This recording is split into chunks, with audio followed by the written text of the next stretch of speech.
¿Cómo le va? Esto es el análisis por aquí por Diputados Televisión, el análisis por DTV, iniciando lo que es esta jornada el día después, ¿no? El día después de lo que fue el recambio en la conducción de la presidencia en la Cámara de Diputados de la Nación, la llegada de la diputada nacional Cecilia Moró, primera mujer en llegar a ocupar el máximo sillón aquí en la Cámara de Diputados de la Nación, la renuncia de Sergio Massa, que va a asumir el Ministerio de Economía, que va a pasar a formar parte del Poder Ejecutivo Nacional, y la agenda que queda en definitiva también en la discusión de este Congreso de la Nación, con temas que ya cuentan con dictamen de comisiones respectivas de análisis hechos entre oficialismo y oposición. En algunos casos se han puesto de acuerdo, en otros no, y esas diferencias van a llegar al recinto de la Cámara Baja. Hay otros proyectos que van a iniciar su tratamiento en las comisiones, pero lo cierto es que todo lo que ocurrió en la jornada de ayer, todo lo que se vivió en este Congreso de la Nación y todo lo que se va a vivir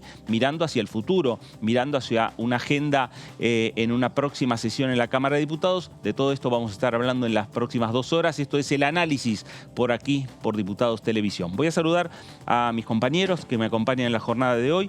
Señor Martín Bravo, ¿cómo le va? Buenas tardes, Fernando. Bien. Muy bien. Sí, como decías, el día después, ¿no? Arranca una nueva etapa, por lo menos eso intenta el gobierno, que sea una etapa diferente, y en el Congreso también inevitablemente va a arrancar algo distinto, ¿no? Después de la renuncia de Sergio Massa, la reconfiguración de alguna manera en el oficialismo, y el oficialismo, bueno, está ahora analizando, ¿no? Cómo arranca la agenda, cómo arranca esta nueva etapa. Va a depender un poco también de los anuncios dentro de un rato de Sergio Massa, ¿no? Ver hasta qué punto involucran al Congreso. Es así. Bueno, veremos también las expectativas que están centradas no solo en el Congreso Nacional, sino también en la Casa de Gobierno, en el Museo del Bicentenario, para ver ya, y obviamente en el Palacio de Hacienda, para ver los primeros anuncios del flamante funcionario Sergio Massa. Señor David Cayón, ¿cómo le va? Bien, ¿cómo están? Muy bien. Bueno, sí, estamos todos a la expectativa. 7:30 de la tarde van a ser los anuncios. Se jura a las 5 de la tarde y a las 7:30 de la tarde van a ser los anuncios en el microcine del Ministerio de Economía. Transmisión oficial, no va a haber cámaras de canales de televisión. No hay mucho espacio tampoco en el microcine. Pero el Congreso va a estar a la expectativa porque uno presupone que va a haber un paquete. Va a haber un paquete que el Ministro de Economía buscará enviar al Congreso de la Nación, más teniendo en cuenta que uno de los nuevos funcionarios adelantó algo de eso, de Mendiguren, que va a ser el secretario de Producción. Ayer, cuando se despedía de los trabajadores del Vice, hizo referencia a eso, dijo, bueno, vamos a avanzar con el paquete, lo que nosotros acá conocimos como el paquete Culfas. Claro. Pero es el paquete de leyes económicas que había mandado el gobierno en diciembre del año pasado y que algunas todavía están un poco trabadas. Con lo cual ahí ya hay una parte de lo que viene para el segundo semestre. Y no hay que olvidarse que, aunque falta, estamos en principio de agosto, mediados de septiembre el Ministerio de Economía tiene que mandar el presupuesto. Y empieza una nueva dinámica dentro de la Cámara de Diputados, porque el presupuesto consume las energías de todos, básicamente. Seguro. Sí, seguro, sin lugar a dudas. Más allá de los anuncios que se puedan realizar por parte de Sergio Massa a partir de las 7:30 de la tarde, lo cierto es que ya hay iniciativas aquí en este Congreso de la Nación. Hay iniciativas, Martín, hay proyectos que podrían formar parte de una agenda del Congreso Nacional, de la Cámara de Diputados, para una próxima sesión. No tenemos fecha, pero seguramente en este mes de agosto, más allá de la fecha que es el 31 de agosto, que se espera la presencia del jefe de gabinete, Juan Mansur. Sí, así es. Hay algunos proyectos que ya venían con algún impulso. El de compre argentino, el del plan de pagos para esta suerte de moratoria previsional. También el de agroindustria, ¿no? Que todavía no tiene dictamen, pero tiene cierto consenso entre alguna parte de la oposición. Y después, bueno, otros temas pendientes que hay que ver cómo deriva la discusión. Por ejemplo, la ley de alquileres. Claro. Que eso, bueno, todavía no hay acuerdo, hay que ver cómo se destraba, pero también es otro de los puntos. Y bueno, como decía David, también el presupuesto. Faltan 1 mes y medio, pero no es tanto, ¿no? No. Enseguida se llega. Hay que ver cómo se destraba también. Está, más allá de algunas sesiones en las que hubo proyectos aprobados, hablamos siempre, ¿no?, de un escenario trabado. Hay que ver también si hay si cambia algo con Sergio Massa en el Ministerio de Economía, ¿no? Bueno, ahí estábamos viendo también imágenes y ahí estamos viendo, ¿no?, imágenes de lo que fue la sesión de ayer. Una sesión histórica, David, porque la llegada de Cecilia Moró a la presidencia de la Cámara de Diputados, esto marca también un momento importante y bisagra en la historia del Congreso de la Nación. La verdad que sí, la verdad que una mujer presida la Cámara de Diputados es histórico que el Palacio Legislativo esté comandado hoy por mujeres, que la línea sucesoria de la presidencia sean mujeres, por lo menos desde el punto de vista legislativo.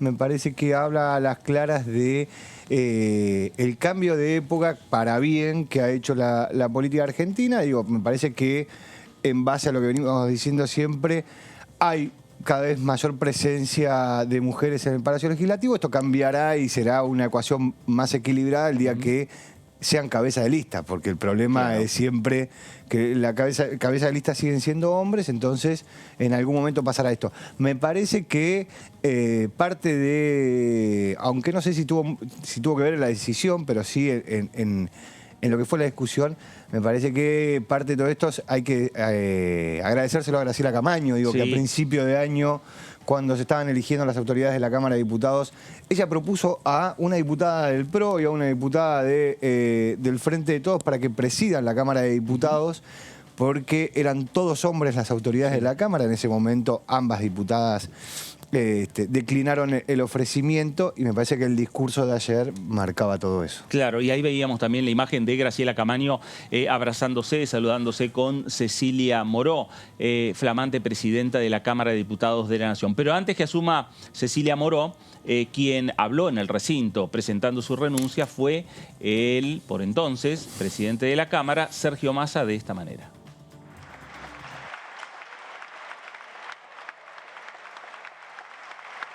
Obran en secretaría las renuncias que he presentado a la presidencia del cuerpo. Se va a votar por signos, sírvanse marcar su voto. Resulta afirmativa. Así que muchos de los que estamos acá, en muchos temas podemos pensar distinto, pero no tengo ninguna duda de que todos los que están acá tienen una enorme pasión por tratar de construir de esta casa nuestra que es la Argentina un lugar todos los días un poco mejor. Y sepan que desde mañana, en esa nueva etapa que empieza, voy a venir 100 veces a esta casa, que es la casa del pueblo, la de la democracia, a buscar que entre todos aquellos que tenemos la convicción y el compromiso de que este sea un país un poquito mejor, podamos, más allá de nuestras diferencias, darle a los argentinos en 4, en 5 o en 10 temas políticas de Estado. No tengan dudas de que si hay algo que la sociedad espera es que en algunos temas nos abracemos todos y caminemos hacia adelante, porque la Argentina es un país con enormes riquezas que tiene que transformarla en riqueza para su sociedad. Muchas gracias.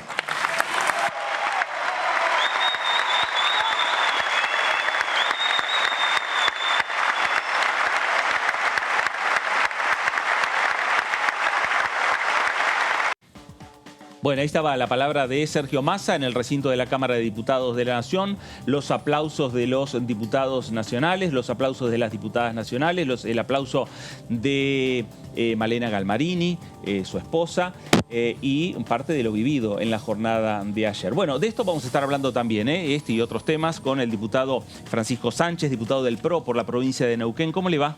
Muy bien, muchas gracias. Bueno, gracias por visitarnos. ¿Cómo se vivió la jornada de ayer? ¿Por qué la abstención para la designación de Cecilia Moró? Bueno, había una voluntad de muchos legisladores de votar en contra del nombramiento de Cecilia Moró. Y habían otros legisladores que estaban dentro del interbloque, ¿no? Otros que estaban más proclives a votar a favor y otros que creían que lo mejor era la abstención. Lo que se eligió dentro del interbloque fue la abstención. Como para tener una posición unánime. Y la tuvimos y me parece importante que haya posicionamientos unánimes dentro de una línea que es la nuestra, la de Juntos por el Cambio. Pero también me parece importante que se respete la institucionalidad y que se defina un presidente, te guste o no, hay que designar un presidente. Claro. Yo fui presidente del Consejo Deliberante de mi ciudad y antes de eso fui jefe de bloque. Como jefe de bloque, ¿de qué ciudad? Neuquén. De Neuquén, de la ciudad de Neuquén. Como jefe de bloque, uno tenía una posición, a veces un poco fuerte, con la oposición, con los otros actores. Como presidente de la Cámara o del Consejo Deliberante, era una posición más moderada, más institucional. No dudo que Cecilia Moró va a jugar un rol mucho más moderado, mucho más acomodado a la nueva responsabilidad que tiene y esperemos que lo pueda cumplir bien. Es decir, que se abren expectativas también para ustedes, para Juntos por el Cambio, para el PRO, para el interbloque. A ver, hay muchas cuestiones que entre oficialismo y oposición hoy no estábamos acordando. Entonces, independientemente de quién sea, independientemente de quién esté presidiendo, el presidente es una figura dentro de un cuerpo que componemos 257 personas. Claro. La responsabilidad es de todos. Lo que tiene que hacer el presidente o la presidenta en este caso, es darle fluidez al trabajo legislativo. Hoy hay muchas comisiones que están empantanadas, que no avanzan, hay discusiones que no se están dando, hay, diría, discusiones que uno puede verlas en el recinto que no llevan a ningún lado. Esto de discursos que se silban o que se abuchean, la verdad que no lleva a poner orden en un país que necesita orden. Claro. Y si la presidenta nueva está en condiciones de ayudar en ese orden, bienvenida. Hubo entre los discursos de diputados de la oposición algunas referencias a que hay como un periodo de prueba de Cecilia Moró. Hablaron de estos 4 o 5 meses hasta diciembre que se vuelve a ratificar o no las autoridades de la Cámara, ¿no? En ese sentido está la posibilidad de que Juntos por el Cambio, la oposición, no valide esta posibilidad de que el oficialismo tenga a su presidente de la Cámara. No creo que estés... No estaba en el ánimo en general. Para hablar desde mi posición, a mí no me convence ningún legislador del oficialismo para votarlo como presidente de la Cámara. Yo no votaría a ninguno personalmente. Ahora hay una cuestión institucional y esa cuestión institucional hay que resolverla. ¿Y cómo se resuelve? Bueno, el oficialismo elige cuál es su candidato, lo elige en el marco interno y nosotros tenemos que validarlo o no. Bueno, ayer nos abstuvimos de eso, de dar una posición o la otra. Creo que en diciembre va a pasar algo parecido, a no ser que Cecilia Moró tenga un rol extremadamente bajo y una performance que inhiba las posibilidades de que se den estas discusiones que necesitamos dar en la Cámara Baja. Ahora, el posicionamiento, digo, porque por lo que entiendo que usted dice, está claro que la institucionalidad está dada porque el oficialismo, en este caso, tenga su presidente, como en otros momentos ha tenido otros presidentes. La abstención, más allá de dirimir la discusión entre los que querían votar a favor y los que no querían votar a favor o querían votar en contra, dentro del interbloque, ¿qué mensaje buscaba dar la abstención? No, la abstención es... hay que cumplir. Porque básicamente pareciera que encubría una crítica, por lo que dijeron algunos diputados antes de entrar al recinto, que encubría una crítica a que no habían sido consultados o que no se había hablado antes. La abstención es, no estamos de acuerdo con la designación, pero hay que avanzar en este paso que es fundamental para la institución de la Cámara de Diputados. Así que la abstención es la mejor resolución que se puede tomar en el conjunto de un interbloque en el que hay muchas personas, muchas miradas distintas. Francisco, está clara la postura del interbloque de Juntos por el Cambio en lo que fue la sesión de ayer. Ahora se viene una etapa de discutir proyectos que van a tener, como usted dice, van a tener que consensuar también oficialismo y oposición. Neuquén es una provincia energética por excelencia. Sus proyectos por lo menos van a pasar por ahí. ¿Por dónde van a pasar o le parece que la discusión va a pasar en este segundo semestre? Nosotros tenemos muchísimos proyectos. Personalmente presenté muchísimos proyectos muchos legisladores presentaron distintos proyectos y yo creo que hay algunos que son de materia urgente. Ustedes mencionaban recién la ley de alquileres.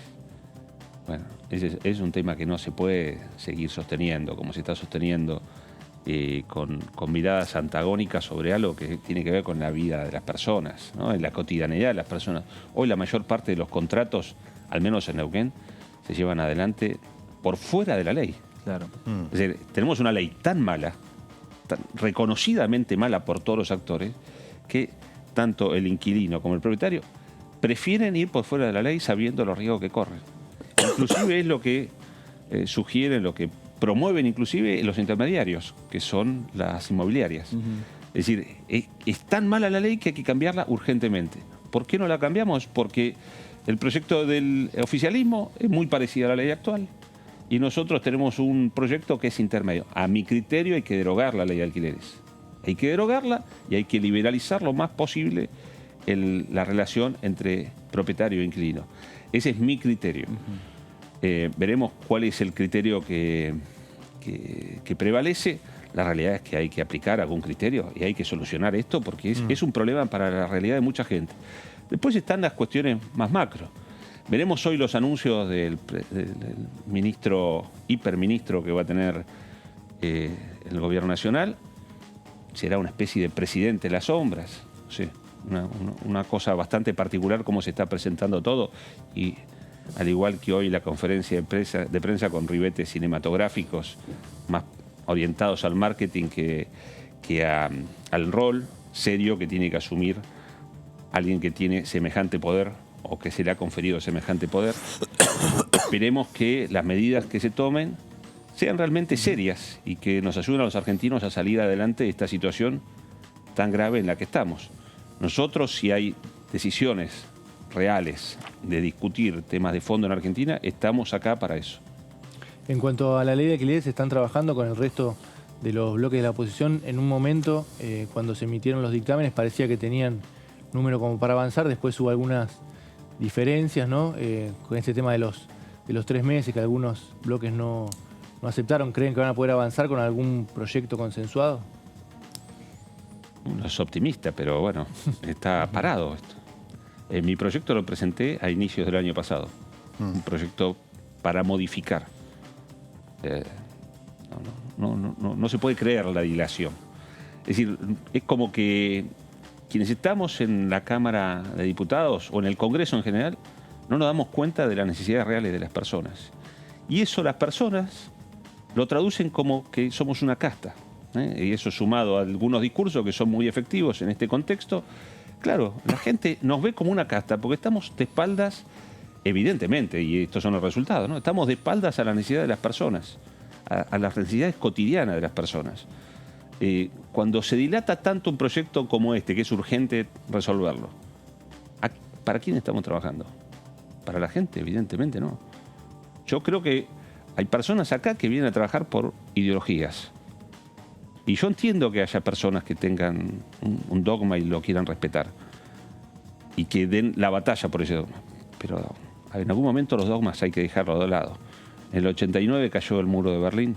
¿89 fue o en el 91? 91, perdón. En el 91 cayó el muro de Berlín y todo el mundo siguió adelante con la vida. No se termina nada si se ceden algunos dogmas, algunas creencias que se llevan en la sangre o que se llevan con mucha fuerza en pos de la gente. Hay que ceder un poquitito. En ese concepto, digo, este año el bloque de Juntos por el Cambio, en sus diferentes bloques, plantó un dogma bastante simple, bastante efectivo, que es: nosotros no votamos ningún impuesto. Ningún nuevo impuesto, ningún aumento de impuesto. No importaba de cuál se esté hablando.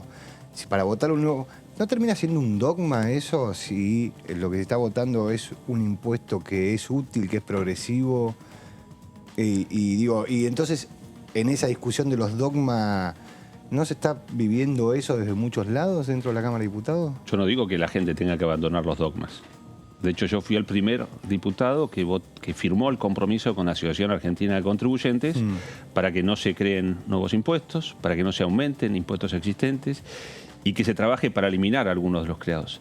Argentina tiene hasta 166 impuestos de acuerdo a la jurisdicción donde usted viva. Pero nadie donde paga usted tributa. 166 impuestos. No, digo, hay hasta 166 impuestos, depende de la jurisdicción donde usted viva. Hasta 166, es una barbaridad. Lo que nosotros hacemos con este sistema impositivo argentino es, lejos de ayudar al desarrollo económico, es obstaculizarlo. Con lo cual, en eso sí soy dogmático, personalmente soy dogmático. A pesar de mi creencia, de mi fe, de que este sistema impositivo nos arruina a los argentinos, el Congreso mayoritariamente los ha aprobado. Ha aprobado varias creaciones de impuestos e incluso el Gobierno Nacional ha incrementado impuestos, algunos de manera inconstitucional, pero la realidad es que tanta presión tributaria no se corresponde después con una mejora en la calidad de las prestaciones que brinda el Estado. Entonces, entre la presión tributaria, la emisión interminable y la deuda que se ha tomado en Argentina, que no es solamente la del gobierno de Macri, hay que decir que nosotros tenemos una deuda pública hoy de 350.000 millones de dólares. La de Macri, que es la que generalmente uno está acostumbrado a escuchar con el Fondo Monetario Internacional, era de menos de 50.000 millones de dólares. Sí, y la que tenemos hoy como argentinos es 350.000 millones de dólares. Pero buena parte de esa la dejó, la dejó Cristina con Kicillof y compañía. Pero buena parte es en pesos. Entonces tenemos, es en dólares. Si nosotros sacamos la cuenta, son 350.000 millones de dólares que debemos todos nosotros. No, está bien, eso lo entiendo. Y si a eso le queremos sumar lo que se deben las provincias, porque las provincias también se endeudan. Sí. Mi provincia, Neuquén, que es la más rica en Argentina, 3 veces el presupuesto por habitante del que tiene Córdoba tenemos en Neuquén. Así todo, el gobernador permanentemente está pidiendo deuda. ¿Por qué no se endeuda también? ¿Por qué? Porque son absolutamente ineficientes. No les importa gastar en lo que sea, no les importa estrujar a los contribuyentes. Y los contribuyentes no digo solamente a los grandes empresarios. Yo a veces les explico a mis hijos que cada vez que van a comprar pan, están pagando impuestos. O sea que mis hijos con chirolas que yo le puedo dar, ellos están pagando impuestos. Pagamos todos impuestos que después el Estado, en sus distintas jurisdicciones, tanto nacional, provincial, municipal, lo usa de una manera generalmente muy responsable, incrementando el gasto público y no poniendo nunca el foco en los ciudadanos. Y creo que esto es algo que hay que discutir, sí férreamente, sí con mucha claridad y convicción. ¿Para qué queremos seguir asfixiando a los ciudadanos si no le vamos a dar buenas prestaciones del Estado? Y yo diría, bueno, desacogotemos un poquito. Y es lo que espero hoy de Massa. Si Massa va a hacer anuncios, ojalá sea en el sentido de aliviar fiscalmente a una actividad económica en Argentina que está realmente apretada. Francisco, ¿es imposible discutir una reforma tributaria? Porque se habla hace años que se viene hablando. Ya estaba el gobierno de Cristina y se hablaba de reforma tributaria. El gobierno de Macri se hablaba de reforma tributaria. El gobierno de Alberto Fernández se habla de reforma tributaria. Pero no es el momento, nunca está el momento, esa mesa para que estén los actores, oficialismo, oposición, y bueno, discutan algo a largo plazo, ver si se puede hacer. Sí, y las provincias también, las provincias que en el 2019 firmaron un pacto fiscal y a los pocos meses lo estaban rompiendo, porque se habían comprometido, muchos de los gobiernos provinciales, todos se habían comprometido a bajar los gastos, y lo que hicieron después de que rompieron el pacto fiscal fue todos aumentar el gasto público. Claro. En Neuquén, que es la provincia que más conozco, es una cosa escandalosa el gasto público que tiene. Y ahí no le podemos echar la culpa al gobierno nacional. Los municipios no le pueden echar la culpa al gobierno nacional. El vecino de su localidad. En mi ciudad, en Neuquén, el aumento de patentes en algunos casos fue del 80% de un año a otro. Entonces ahí no le podemos echar la culpa al gobierno nacional. Entonces la discusión tiene que ser oficialismo, oposición, provincias. Acá nos tenemos que poner en serio a pensar en qué es lo que más nos conviene para salir de esta situación económica agobiante en la que estamos viviendo, en la que la mayor parte de la gente que tiene una iniciativa para invertir, de cualquier tipo, no solamente hablemos de las grandes empresas, ni siquiera de las pymes, hablemos del pequeño contribuyente que se quiere animar a invertir, a tomar gente y no se anima porque las trabas, inclusive la cuestión impositiva, la cuestión de cómo responde ante el fisco, es un problema. Entonces, como Estado no le estamos dando ninguna solución, más bien todo lo contrario, del Estado estamos procurando que no haya inversión privada, que no haya iniciativa. Argentina ha caído, éramos uno de los países de la región sin duda que teníamos el mayor nivel de inversión privada. Hoy la gente no ahorra, no invierte, no tiene iniciativas comerciales, se ha apagado la economía y sin dudas que en gran medida tiene que ver con que desde el Estado se asfixia a quienes lo intentan. Dice que espera que hoy Sergio Massa proponga medidas como para aliviar fiscalmente, ¿no? A los argentinos. También hay una necesidad de ir achicando el déficit fiscal, ¿no? El alivio impositivo puede generar más inversión y más producción, más actividad, pero no en lo inmediato. En lo inmediato, ¿cuál es su mirada de cómo habría que ir achicando el gasto público, generando menor déficit fiscal? Porque la situación es complicada, ¿no? A nivel social. Sí, es muy complicada, muy complicada. Lo que tendríamos que hacer es sincerar algunas cuestiones. Por ejemplo, el tema de los subsidios a la energía. Este año Argentina va a pagar cerca de 12.000 millones de dólares en subsidios a la energía. Eso es muchísimo dinero, pero muchísimo dinero. Es tanto dinero que es incalculable. ¿Y en qué se va? Bueno, mayormente se va a aliviar el costo que tiene el consumo de energía a contribuyentes de distinta índole.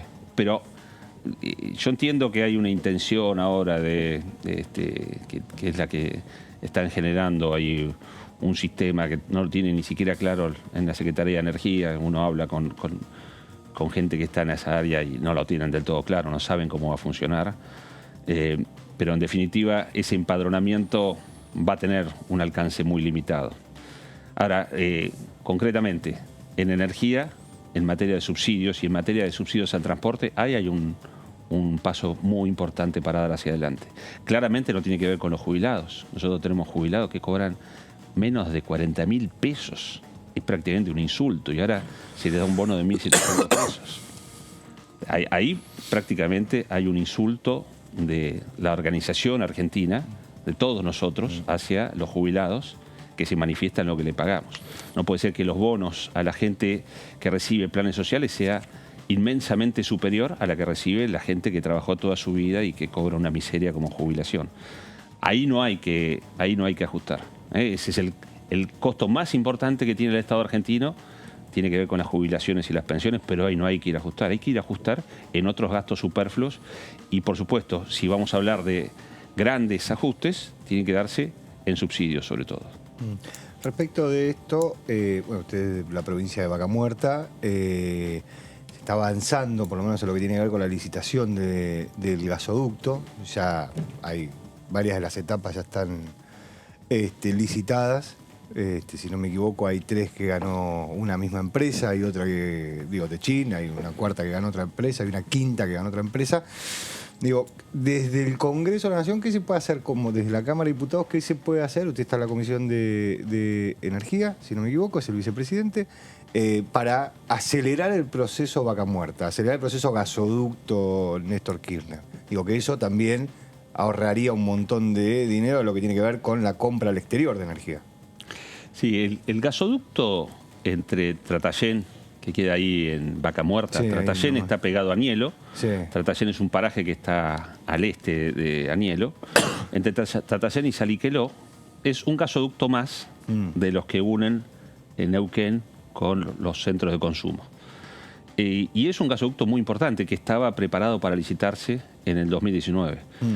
¿Por qué se empezó a pensar en ese gasoducto para construirlo? Básicamente porque se comprobó que Vaca Muerta tenía un potencial en materia de gas que se podía potenciar y que se podía generar muchísima riqueza a partir de la construcción de ese gasoducto. Hoy nos damos cuenta con el tiempo de que Argentina tiene en Vaca Muerta la oportunidad de generar varios gasoductos más.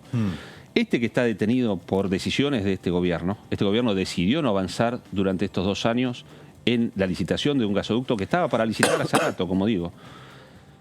Yo, y esto es algo que pienso yo y sobre la base de lo que uno conoce, creo que este gobierno no lo va a hacer. Ese gasoducto no se inició y yo creo que no se va a iniciar en esta gestión. ¿Por qué? porque para hacerlo van a tener que emitir mucho dinero, se tiene que pagar en pesos, se tiene que emitir mucho dinero.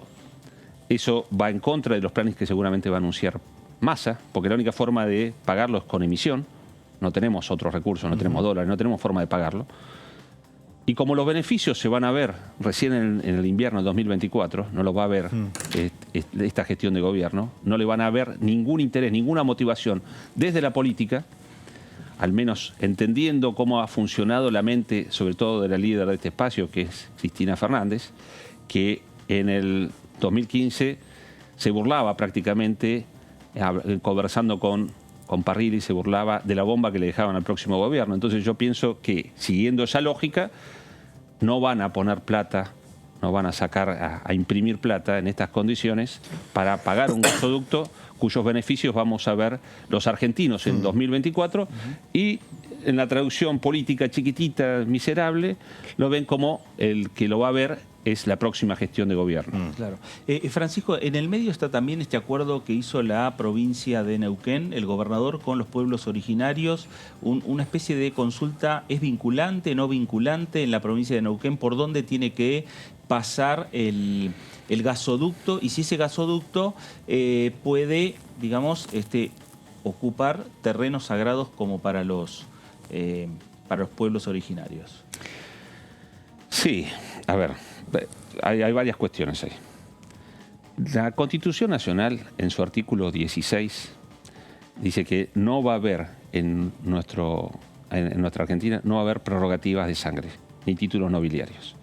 Sin embargo, el convenio 169 que firma la Argentina con la Organización Internacional del Trabajo nos obliga a que los pueblos originarios, nosotros le decimos en la Constitución Nacional, artículo 72, inciso 17, le decimos pueblos indígenas argentinos.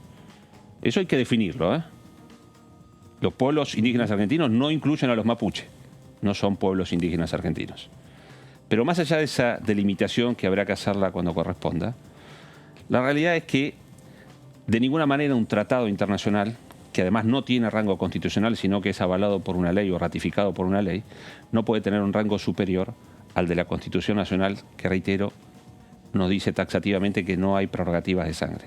Sin embargo, el gobernador de Neuquén le otorga a algo que él se autodefine como una confederación mapuche, pero no tiene estatus de tal. Esa confederación mapuche, que fue creada por un grupo de, y lo voy a decir en estos términos, de delincuentes que hasta el año 2010 no tenían ningún interés de ocupar ninguna tierra y no tenían ninguna ocupación territorial al norte del río Neuquén, pero cuando aparece la posibilidad de explotar Vaca Muerta, de golpe se convierten en mapuche y de golpe reivindican derechos ancestrales. Jamás tuvieron ninguna pretensión territorial en esa zona. Empezaron a tenerla con la aparición de Vaca Muerta. ¿Y cómo han sacado jugo durante todo este tiempo? Han sacado jugo extorsionando las empresas y con la complicidad del gobierno de la provincia de Neuquén, que tiene algunos actores que tienen intereses muy cruzados con estas pseudo comunidades. Diría, en apariencia, hasta sociedades. Este hecho gravísimo que estamos viviendo los argentinos, no solamente los neuquinos, de la concesión que le da el gobernador a una confederación para que tenga opinión en cada actividad que se desarrolle, no solamente el gasoducto, cualquier actividad que se desarrolle en lo que ellos denominan territorios ancestrales, que puede ser mi casa inclusive, porque en su concepción el Huelmapu abarca una parte de Chile y la provincia de Río Negro, de Neuquén, de Chubut, una buena parte de la provincia de Buenos Aires, La Pampa, San Luis, Mendoza. Esa es la concepción del Huelmapu. Entonces, en su concepción de que estamos ocupándole su espacio ancestral, cualquier cuestión puede quedar al arbitrio o al reclamo de estas comunidades. Un peligro. ¿Y esto cómo sigue? ¿Termina en la justicia? ¿Puede intervenir el Congreso? ¿Se valida este acuerdo? Empezamos nosotros por pedirle informe al Gobierno Nacional para que ellos también sigan parte de esto, porque aquí no es solamente una decisión de un gobernador, aquí tiene que estar una cuestión que atendamos los argentinos respecto de esto. Es decir, una cosa es hacer una consulta, esto, como se hace en cualquier acción de gobierno, uno le consulta a la comunidad. Ahora, en este caso le van a consultar solamente a quienes se autodefinen como mapuche. Eso es una arbitrariedad absoluta. Y esto nos tiene que preocupar a todos. Entonces, no es un tema de un espacio cerrado o delimitado como una provincia. Este es un tema de los argentinos. Es realmente para que nos preocupemos todos. Porque hay otro tema grave también. Que el vínculo que tienen estas personas que se hacen llamar mapuche y que no lo son en absoluto, porque nosotros conocemos a las comunidades históricas, tradicionales, que han tenido permanencia pública y actual al momento de aprobarse la ley 2660. No están registradas, digo, no existe un registro de comunidades originarias. Este gobierno de la provincia de Neuquén les ha dado el estatus de comunidades que tienen que revestir 3 condiciones: actualidad, tradicionalidad y ser públicas. Y se le ha dado a algunas personas que se han definido como comunidad después del 2010. Ahí no hay ni actualidad, ni tradicionalidad, ni condición de pública. Y lo han hecho de prepo, cortando rutas, apretando las empresas, apretando inclusive al presidente de la Nación. El presidente de la Nación, cuando fue al acto inaugural del gasoducto este año, fue apretado por 6 personas que decían ser de condición mapuche y que reivindicaban sus derechos sobre vaca muerta. Estamos hablando ahí de una apertura a un negocio a unas personas que no tendría que tener ningún derecho superior al que tenemos los demás. Claro. Bueno, una discusión que está en diferentes ámbitos más allá de la provincia del Neuquén. Diputado Francisco Sánchez, gracias. Gracias a ustedes, un gusto estar conversando. Gracias. Y nos ha visitado en la jornada de hoy el diputado Francisco Sánchez, diputado de Juntos por el Cambio, diputado del PRO por la provincia de Neuquén. Cambiamos de tema, volvemos a la sesión de la jornada de ayer. Quien habló en el recinto de la Cámara de Diputados, que se quedó por un tiempo determinado como presidente de la Cámara o titular de la Cámara, fue el vicepresidente primero. Hablamos de Omar de Marchi, es el diputado del PRO por la provincia de Mendoza, que en el recinto decía lo siguiente. Lo felicito, presidente, expresidente, y le deseo que tenga en este tiempo el coraje, la serenidad y el patriotismo para enfrentar difíciles decisiones y momentos que atraviesa la Argentina en estos días. De su éxito o de su fracaso depende la felicidad o la tristeza de millones de argentinos. Mucha suerte.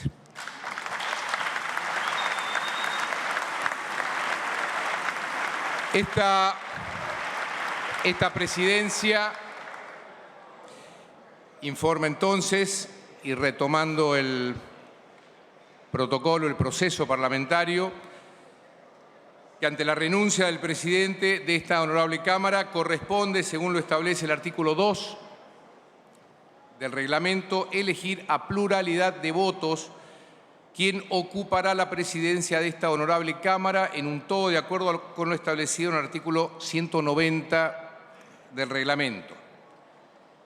Si hay asentimiento, propongo seguir el procedimiento que se ha transformado en costumbre parlamentaria y adoptado en sesiones preparatorias, y a efectos de dar por cumplido lo prescripto en el artículo 190 del reglamento, que se entienda efectuada la votación nominal mediante la propuesta y aceptación correspondiente de una candidatura por los presidentes de los bloques en nombre de los diputados que esos presidentes representan, sin perjuicio, por supuesto, de que las diputadas y los diputados que deseen pronunciarse por otro candidato obviamente tienen la libertad de manifestarlo.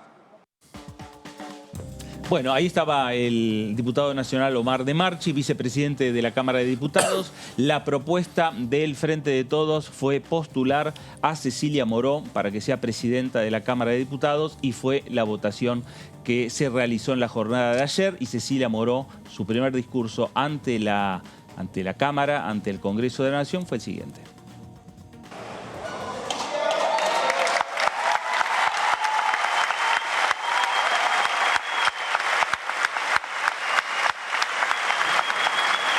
Gracias a todos y a todas. Quiero agradecer a mis compañeros el honor que significa para mí como militante político haber sido designada en esta etapa como presidente de la Cámara de Diputados. Asumo el compromiso de cumplir con esta responsabilidad en representación de nuestro espacio político, que en el año 2019 fue electo a través del voto popular para conducir los destinos de esta nación. Para mí no es una tarea sencilla estar acá sentada básicamente porque reemplazo a quien me conduce políticamente, pero además a un amigo que hoy le toca pasar mañana a ser parte de un gobierno que está intentando dejar todo para que la Argentina salga adelante. La verdad que yo le quiero agradecer a Sergio infinitamente la templanza que a lo largo de casi 2 periodos, pandemia mediante, tuvo para administrar esta Cámara. Tuvo sabiduría, tuvo equilibrio, tuvo la facilidad que muchos de nosotros no encontrábamos para incorporar nuevas tecnologías, para que en el momento más grave de la historia del mundo que nos haya tocado vivir, esta Cámara siguiese funcionando. Soy consciente que tengo una responsabilidad adicional por ser mujer. Y la verdad que me genera un orgullo extra ser la primera mujer de la Cámara. No se confundan, no voy a gobernar por mis hormonas esta Cámara, sino con mi cabeza, con mi corazón militante y con mis convicciones políticas. Bueno, ahí estaba Cecilia Moró en el recinto de la Cámara de Diputados de la Nación.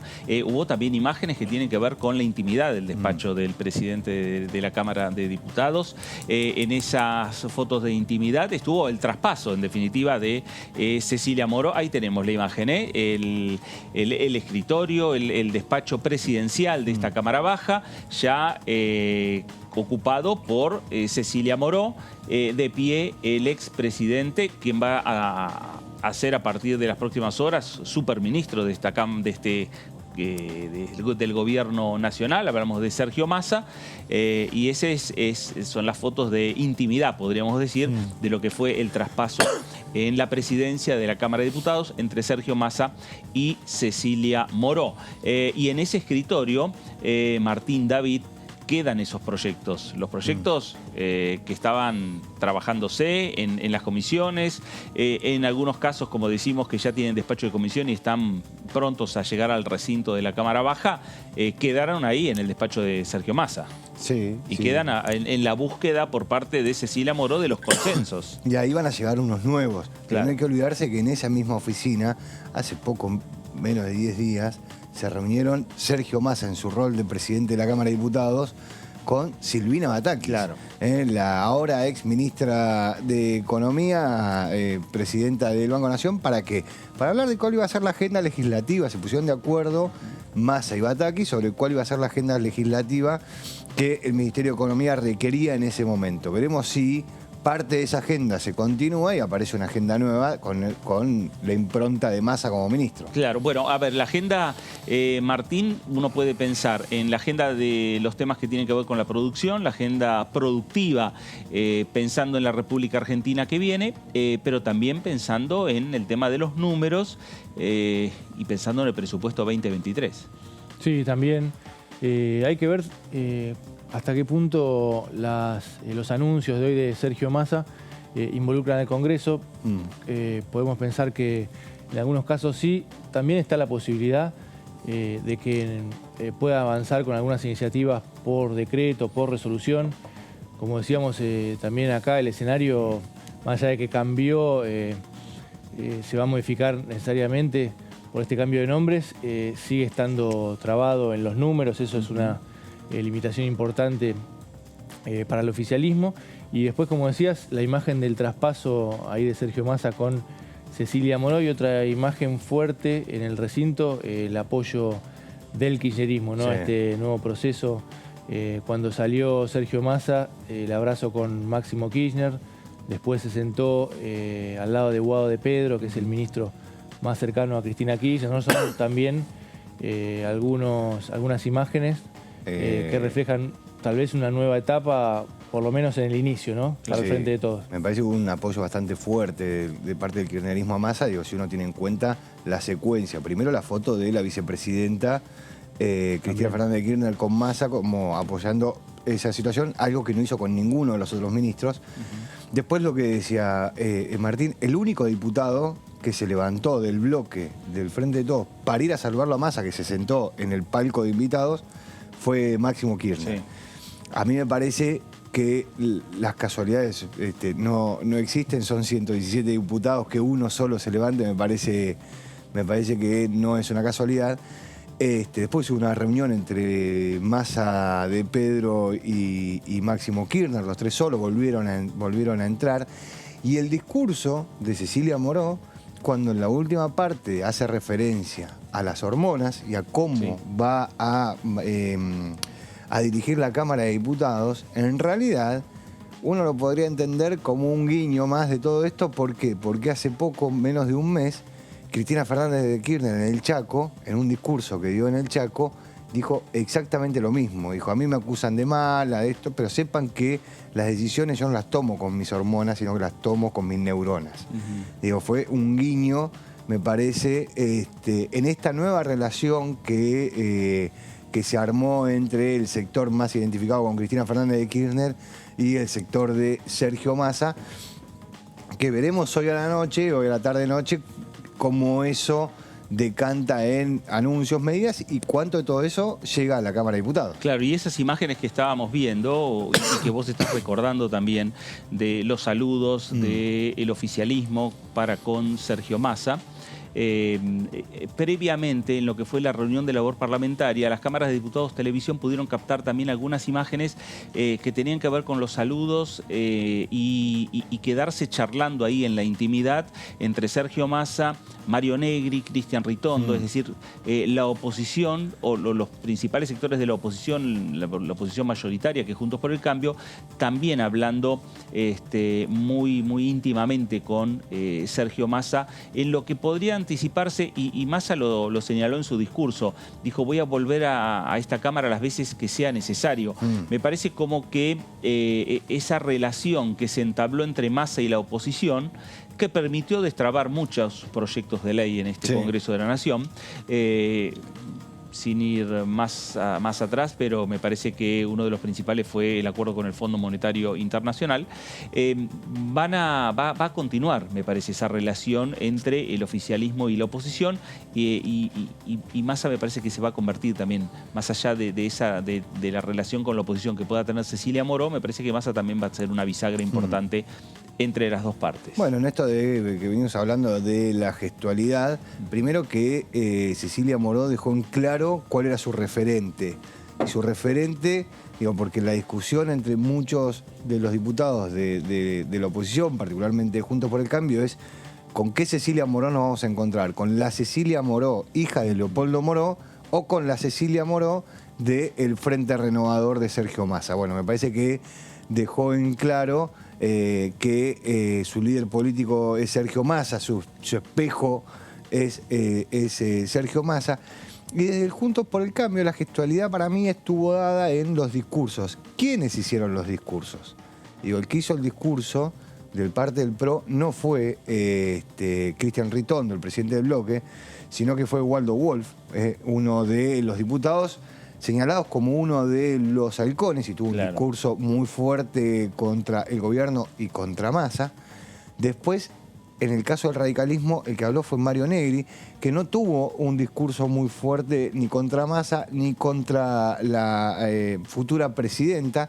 Digo, hay que tener en cuenta que Mario Negri militó junto a Cecilia Moró en el radicalismo y la conoce desde muy chiquita, porque era compañero de militancia del padre de Cecilia Moró, la conoce muy chica y tienen una relación de amistad.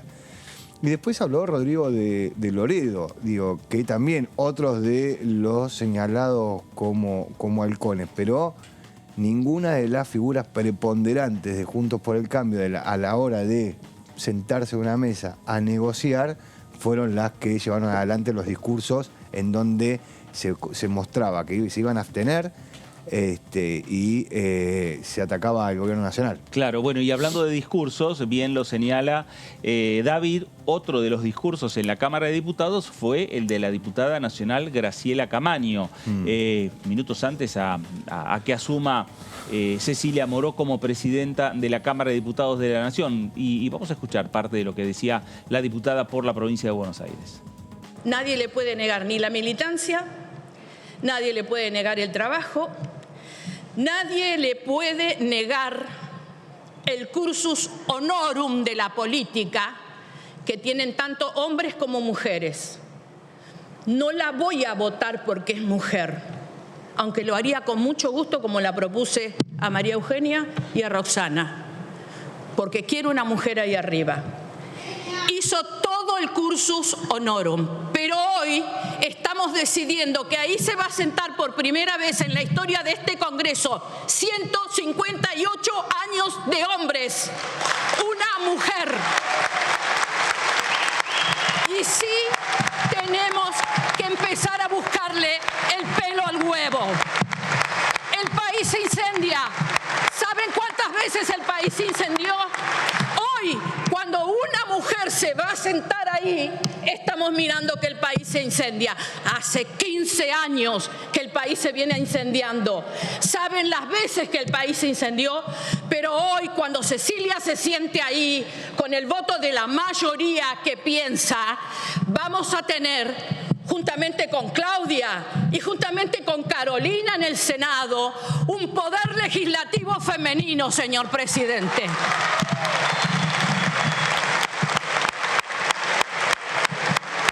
Nosotros y nuestros discursos somos meros detalles coyunturales.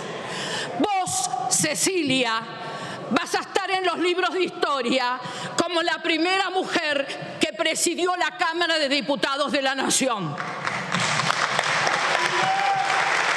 Y nuestro país, señor presidente, nuestro país va a ser uno de los pocos países que tiene el poder legislativo en manos de mujeres. Te quiero decir, Cecilia, que yo estuve en este Congreso con la honra de haber compartido la banca con Florentina Gómez Miranda. Desde a uno de estos palcos, no te quepa la menor duda que te está levantando las dos manos. Gracias, presidente. Gracias, diputada Camaño.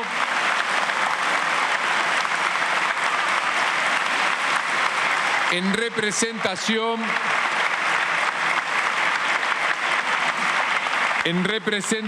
del bloque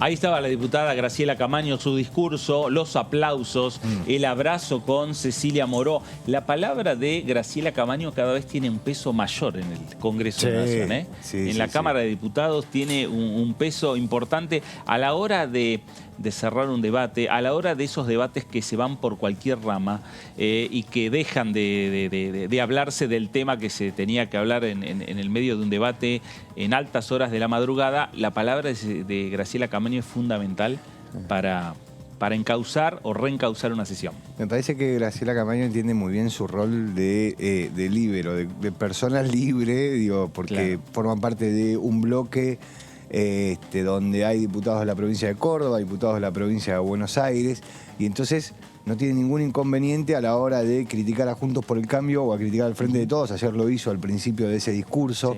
Criticó a Juntos por el Cambio, lo aplaudieron desde el Frente de Todos y frenó su discurso y dijo: ustedes esperen que para ustedes también hay. Digo, me parece, y aparte es una persona que conoce mucho de la reglamentación de la Cámara, de los tiempos de la Cámara, en un momento en donde uno ve que la Cámara tiene un proceso de cambio generacional. Seguro. Bueno, vamos a hacer una pausa en el análisis aquí en Diputados Televisión, y cuando regresemos vamos a seguir hablando de esto que ocurrió en la jornada de ayer, de esta sesión histórica en la Cámara de Diputados, y también obviamente seguir hablando con los diputados y con las diputadas nacionales. Pausa, esto es el análisis por aquí, por DTV, ya regresamos, gracias.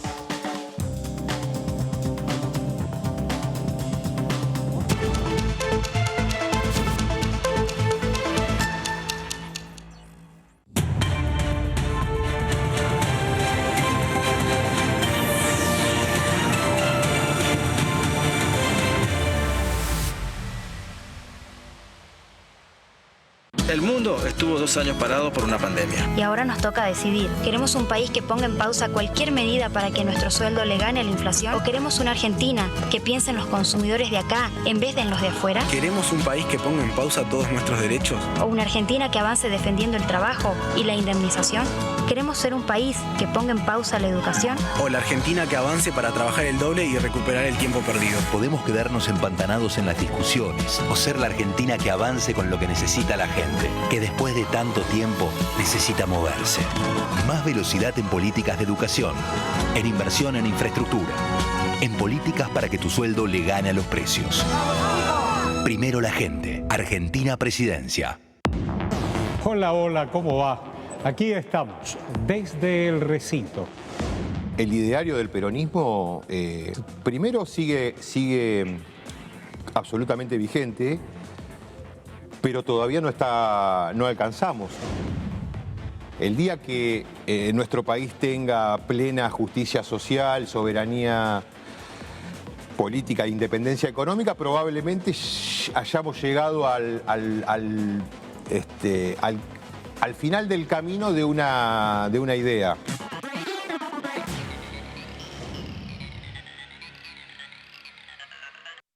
¿Qué diferencia hay entre la Cámara de Diputados y la Cámara de Senadores?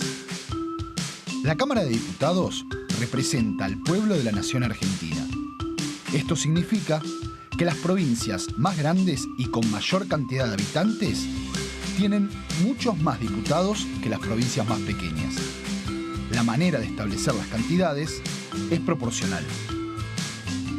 La Cámara de Senadores representa a las provincias. Cada provincia envía 3 senadores al Congreso Nacional. El total de senadores es 72, dado que las provincias argentinas son 24. Este es un número fijo. Por ejemplo, la provincia de Buenos Aires cuenta con 70 diputados nacionales y la provincia de Tierra del Fuego con 5. Pero tanto la provincia de Buenos Aires como la de Tierra del Fuego cuentan con 3 representantes cada una en el Senado de la Nación. Cada 2 años, el Congreso Nacional renueva la mitad de sus diputados y 1/3 de sus senadores nacionales. El mandato de los senadores es de 6 años, mientras que el de los diputados es más breve, dura solamente 4 años.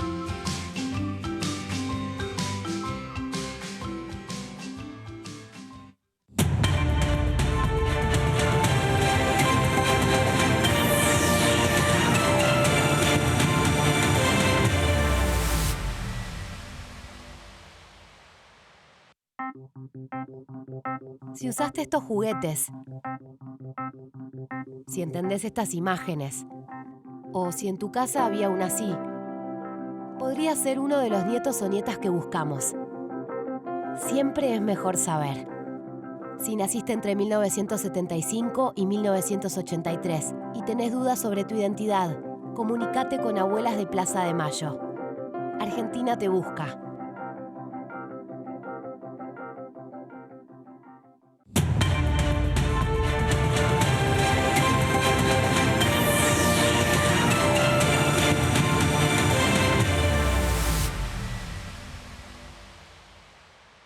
Empezá a soñar tu próximo viaje por Argentina. Descubrí lugares nuevos. Explorá lo inexplorado. Sentí la fuerza de la naturaleza. Entrá a larutanatural.gov.ar. Inspirate, elegí, planificá. La naturaleza te espera. Argentina te espera. Primero la gente. Ministerio de Turismo y Deportes. Argentina Presidencia. Lo que piensan las diputadas. Lo que piensan los diputados. Lo que pasa en el Congreso. ¿Lo que querés saber de nuestro Parlamento? Te lo contamos nosotros. Porque somos tu voz en el Congreso. DTV, el periodismo en el Congreso. Ingeniería electrónica, ¿y vos? Ingeniería en informática. Ah, eso es de programación, ¿no? Programación y un montón de cosas más. Bueno, entonces estaría bueno que te programes una alarma porque ya estamos bastante tarde. Metele. Este año, la bandera de la educación va a izarse más alto que nunca. La educación, nuestra bandera. Ministerio de Educación. Argentina Presidencia.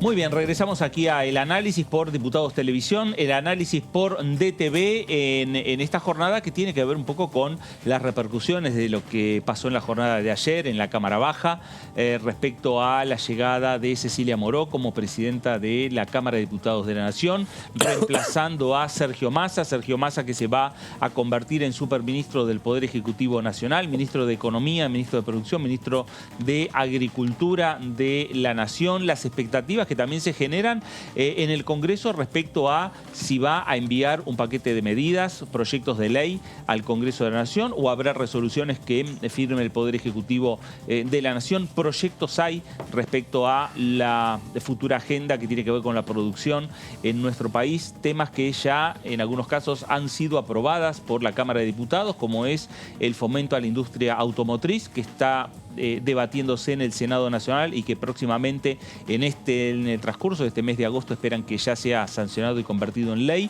Y mientras tanto que empieza a diagramarse en la cabeza de los titulares de los diferentes bloques de esta Cámara de Diputados, en lo que tiene que ver la conducción de esta Cámara de Diputados de la Nación, en la conducción de Cecilia Moró, en el oficialismo, en Germán Martínez, la posibilidad de concretar a lo largo de este mes de agosto alguna sesión con temas de consenso, con temas de acuerdo entre oficialismo y oposición y temas que tendrán que ir a debatirse y ver cómo salen los resultados en el recinto de la Cámara Baja con en esta agenda que decimos que tiene que ver con la producción.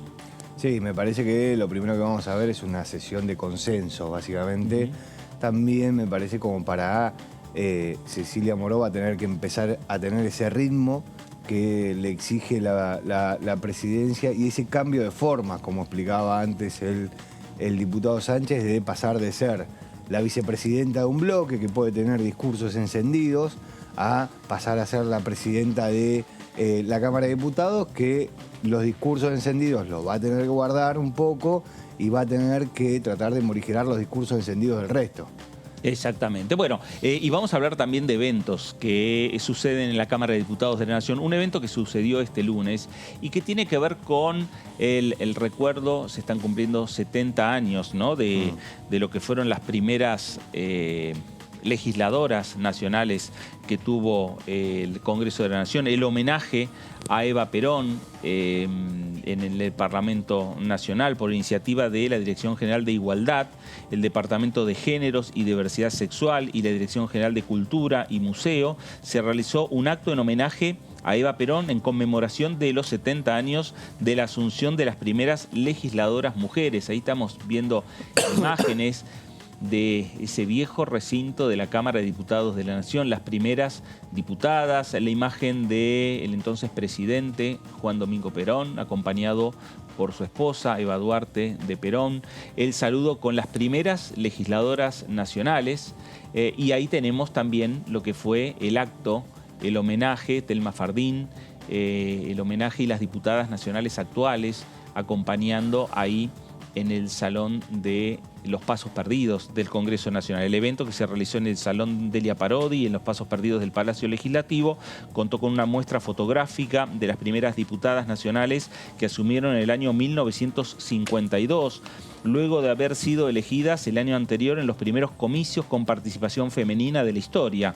Las fotografías de cada una de ellas fue acompañada de información acerca de sus vidas y labores, datos que resultaron de un trabajo de investigación realizado en conjunto por distintas áreas de la Cámara y de la Biblioteca del Congreso de la Nación. Luego, los presentes pudieron disfrutar de una representación teatral de Eva Perón pronunciando un discurso frente a las mujeres que luego se convertirían en legisladoras, como Delia Parodi. La obra estuvo protagonizada por Terma Fardín, quien se puso en la piel de Evita, y actrices del grupo teatral Malvado Colibrí.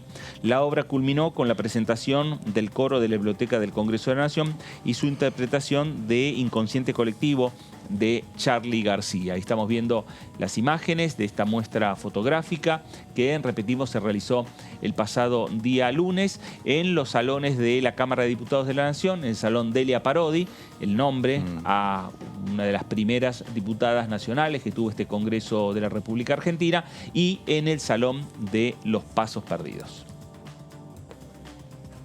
Bueno, dejamos lo que fue, en definitiva, este acto importante que se realizó en la Cámara de Diputados y volvemos a hablar un poco de lo que tiene que ver con la agenda, que la agenda ya tiene un tema y una fecha puntual, que es el 31 de agosto. Ese día, tema central, la presencia del jefe de gabinete, Juan Mansur. Sí, así es, Fernando. Era uno de los reclamos de la oposición. En las últimas sesiones lo venían pidiendo, hasta ahora no había venido el jefe de gabinete, Juan Mansur, a la Cámara de Diputados. Tiene que hacerlo una vez por mes, ¿no?, a cada Cámara. Por lo general eso se retrasa, ¿no? Ninguno, de los últimos, creo que pocos, y creo que ninguno lo ha cumplido a rajatabla, pero bueno, en el caso de Juan Mansur venía demorado, va a ser a fin de mes. Ahí ya va a estar un poco más claro el nuevo escenario, ¿no?, de esta etapa del gobierno y también en este Congreso, ¿no?, que cómo van avanzando algunas iniciativas, las que contábamos que tienen que ver con incentivos a la producción. Después hay otras que generan más discusión, ¿no? La llamada moratoria previsional, el plan de pagos, en realidad, ahí el oficialismo puede llegar a conseguir los votos con el resto de los bloques, no Conjunto por el Cambio, los bloques minoritarios de la oposición.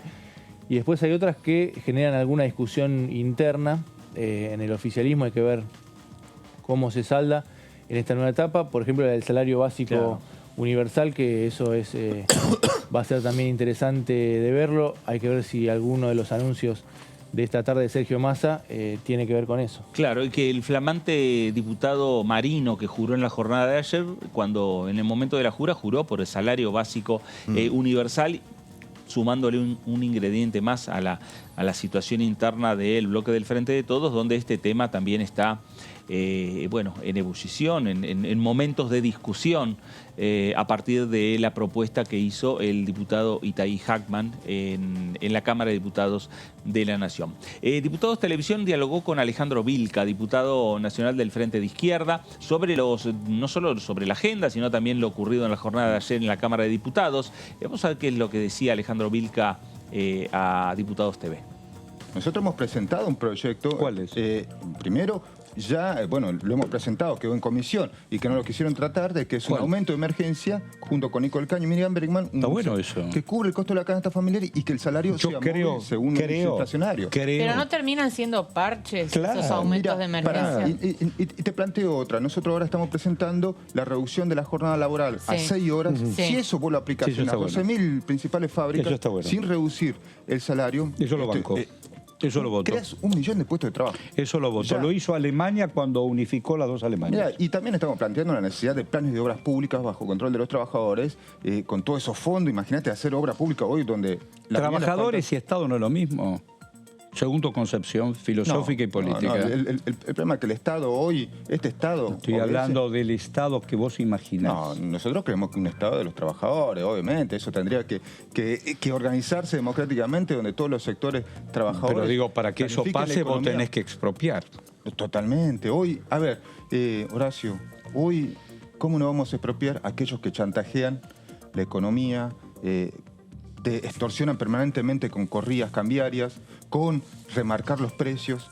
El exportador, hoy, el que vende en dólares hacia afuera, el que está guardando todos los dólares, todo lo que produjo, ¿para qué? Para hacer corridas. Y además son los que te remarcan porque quieren que vos pagues el trigo, la carne, la harina a precio dólar. Un mercado interno. Bueno, ahí estaba Alejandro Vilca, la situación social, la situación laboral en la República Argentina. David, hablando del tema laboral, es una de las discusiones pendientes que tiene el Congreso de la Nación. Algunos le quieren cambiar el nombre, pero lo cierto es que tiene que ver con la discusión del empleo en nuestro país. Sí, hay muchas reformas que no importa quién sea el gobierno, no importa quién sea la presidenta o el presidente de la Cámara de Diputados, se van repitiendo continuamente en la Argentina. La reforma de la justicia, la reforma laboral es otra de estas. Acá tenemos un proyecto de Dolores Martínez, que es de Evolución Radical, que propone un proyecto de ley para incentivar la contratación registrada. No es una reforma laboral, sino, digo, la totalidad, sino que simplemente apunta a este sector en el que se busca pasar de la informalidad a la formalidad y hacer ese famoso puente de los planes sociales a el trabajo registrado. ¿En qué consiste? Es un proyecto bastante corto, bastante simple, porque consiste en extender de 3 a 6 meses las pasantías e incentivar la incorporación estable de ese personal. Porque lo que sucede con las pasantías tan cortas de 3 meses es que en general lo que se tiene es una rotación de gente que pasa por pasantías, pero no que no quedan. Claro. Tiene que ser alguien que se destaque mucho. ¿Por qué? Porque en 3 meses, supongamos un trabajo de un trabajador de una fábrica que tiene que aprender a hacer algo. A los 3 meses recién está empezando a aprender a hacerlo. Claro. Entonces, cuando entra el nuevo, empieza de vuelta todo un proceso. Es algo que tampoco financieramente le sirve mucho a las empresas, porque tienen que invertir en enseñarle algo a alguien que a los 3 meses se va. Entonces dicen, bueno, vayamos a una pasantía de 6 meses e incentivemos que esa pasantía termine siendo un trabajo estable. El problema que tiene esto es que tenés que cambiar la ley. ¿Por qué? Porque las pasantías son de 3 meses. Claro. Si no, 6 meses, digo, son como los periodos de prueba. 6 meses es un periodo muy largo. Claro. Digo, ya deja de ser una pasantía y ya pasa a ser una planta el tipo. Sí, pasa a ser una relación laboral encubierta, si se mantiene de esa manera. Ahora, los empleadores tendrían, para que la incorporación de personal, para el incentivo de la incorporación de personal, hay que darle un beneficio a los empleadores. Entonces dicen, bueno, baja del 50% las contribuciones patronales por un año, o sea, el primer año de trabajo queda con un 50% de contribuciones patronales y al segundo año pasa al 75%. ¿Por qué? Porque le hace un descuento del 25%. En casi todos los proyectos que se refieren a esto, esta última parte figura que sí o sí deben aumentar su planta de personal. ¿Por qué? Porque si no corres el riesgo que en realidad termine saliendo de ese lugar de trabajo aquella persona que es más antigua, con lo cual es más cara para la empresa, para incorporar gente joven que sale más barata porque no solo que no tienen antigüedad, sino que tienen el beneficio de la rebaja de las contribuciones patronales. De esta manera, poniendo esta parte que deben aumentar su planta de personal, uno se asegura de que esto no sea una forma de despidos encubiertos. ¿No? Así como lo otro, que no sea una relación laboral encubierta, que no sea una forma de despidos encubierto. El beneficio de las contribuciones patronales escala al 95% si se contrata una franja etaria que registra más del 50% de desempleo. ¿Y estos quiénes son? Bueno, las poblaciones juveniles, digo, los menores de 25 años, uno ve que la desocupación es muy alta. Personas con más de un año sin trabajo, personas con algún tipo de discapacidad e integrantes del colectivo LGTBI, que también son de los sectores vulnerables que les cuesta muchísimo conseguir un trabajo registrado. Ahora, ¿qué es lo que pasa? Este dato me parece bastante importante porque es una discusión que se viene dando ya hace un tiempo. Los beneficiarios de los planes sociales.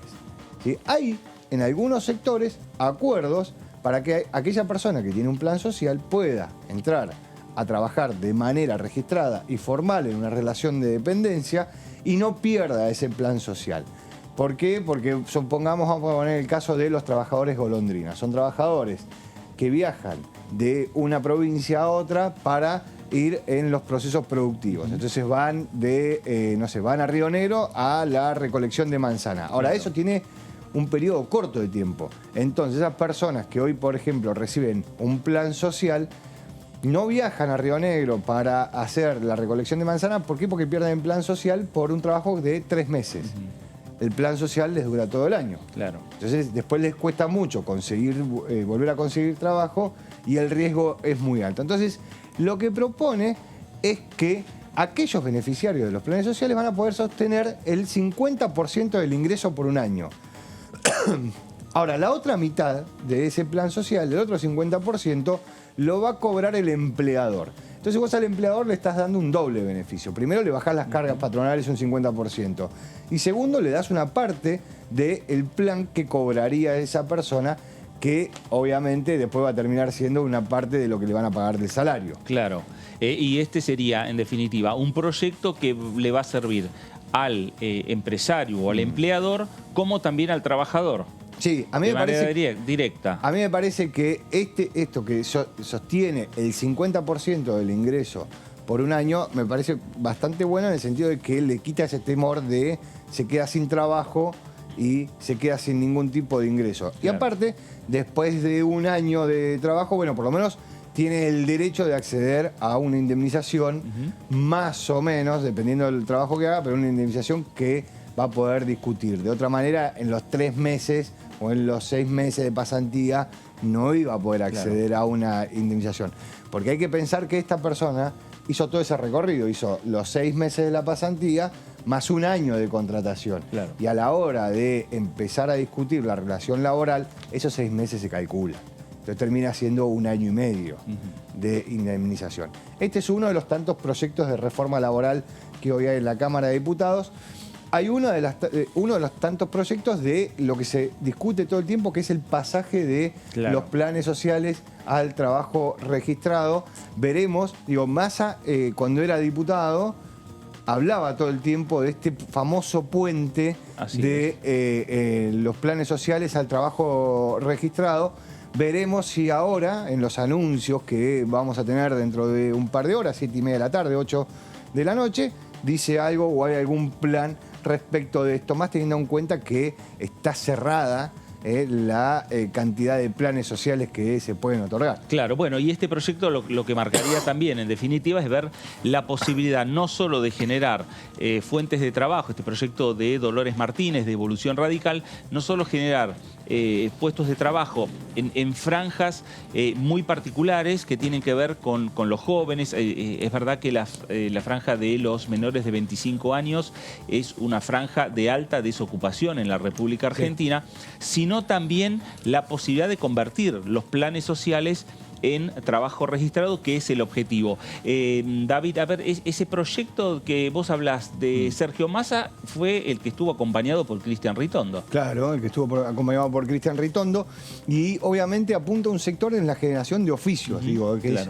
un trabajo donde vos no tenés mano de obra calificada, sino que lo que tenés es mano de obra intensiva. ¿Esto qué significa? Necesitas mucha gente. Necesitas mucha gente. Ahora, de vuelta, necesitas mucha gente que necesita hacer un proceso de aprender ese trabajo, como cualquier persona que entra a un trabajo nuevo y lo tiene que aprender. Claro. Entonces, si vos no le das la seguridad de que no va a perder ese ingreso, ¿sí? Porque esa persona necesita esos ingresos para poder vivir, si vos no le das la seguridad de ese punto en particular, lo más probable es que no sea un incentivo para la persona abandonar el plan social en algún momento para pasar a tener un trabajo registrado. Ahora, lo mismo para el sector empresario. El sector empresario lo que dice es, bueno, si yo voy a tener que invertir en capacitar a una persona, bueno, denme algún beneficio. Bueno, el beneficio son las cargas patronales. Claro, y ahí me parece también que está, Martín, la discusión en el medio entre estos proyectos, el proyecto de Massa con Ritondo, este proyecto de Dolores Martínez, está también en el medio este proyecto de salario básico universal. También, es ahí toda esa discusión también que se da. Sí, y el tema, bueno, del costo fiscal, ¿no?, de cada proyecto, de cada iniciativa. También es interesante lo que decías al principio, que algunos no le dicen ya reforma laboral, están cambiando la cuestión semántica, hablan de modernización laboral. Es un tema que va a generar una discusión fuerte en los próximos meses, tal vez en la campaña electoral, más allá de que quieran evitar reforma, sobre todo reforma laboral en cuanto a pérdida de derechos, ¿no?, indemnizaciones y ese tipo de cuestiones.